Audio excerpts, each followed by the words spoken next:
日本核污水排海至今已经过去了1年的时间了。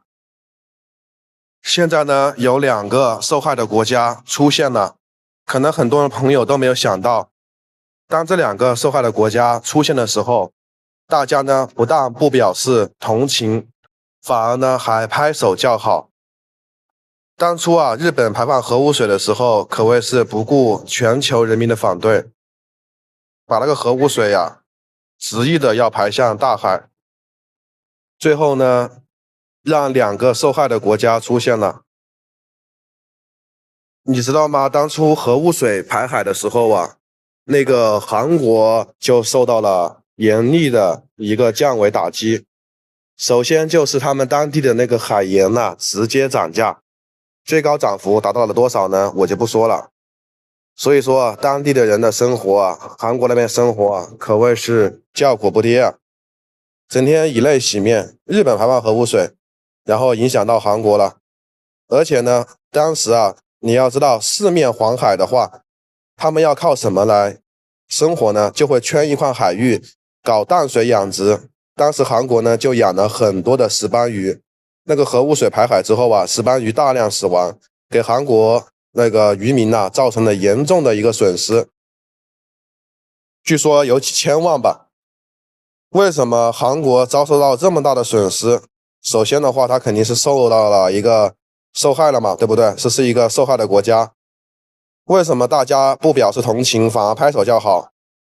你想一下，韩国做了多少件事情，说中秋节、端午节是他们的节日，是他们的非物质文化，然后呢是他们的传统佳节，还说我们的国宝大熊猫福宝当时呢要回国的时候说不让他回国，说在韩国出生的那就属于韩国人了，就属于韩国的国宝。这种言论一出来，当时很多人都笑掉大牙。国宝是咱们中国的，熊猫是咱们的国宝，怎么可能是韩国人的？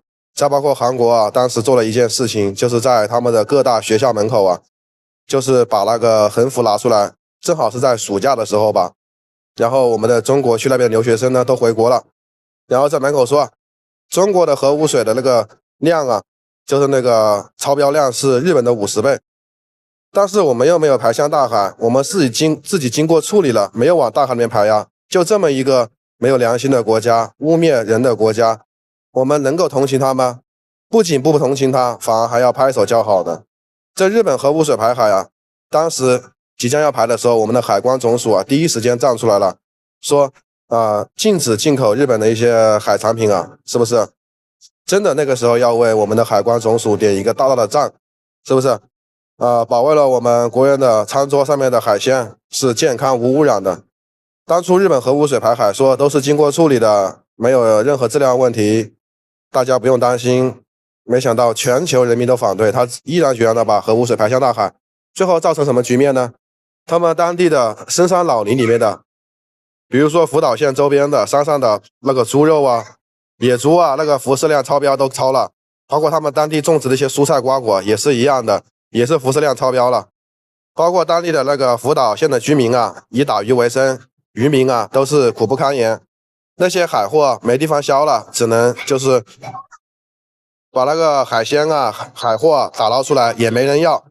全球呢都在执意反对日本的海产品，甚至呢在日本当地呢还有一些人说把卖不出去的放到学校里面内部进行消化，虽然能消化一部分吧，但是呢当地人民可不买账他们自己人都不吃，说什么多吃几个扇贝会对大脑有好处，就把那些扇贝放到学校里面，可想而知也没人会吃。最后呢那个家长呢还去学校里面去吵去闹，最后导致一发不可收拾的地步，真的是搬起石头砸了自己的脚。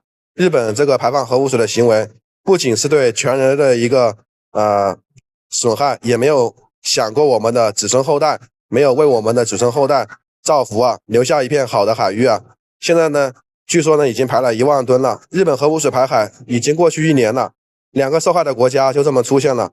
首先是韩国，再就是日本。对于这2个受害的国家，你们有什么想说的？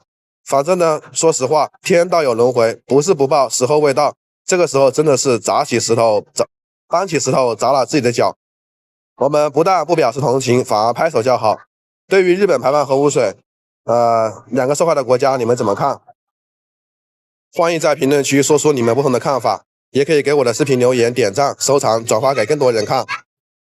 好了呢，今天这条视频呢就分享到这里，咱们下个节目不见不散，记得点赞，拜拜。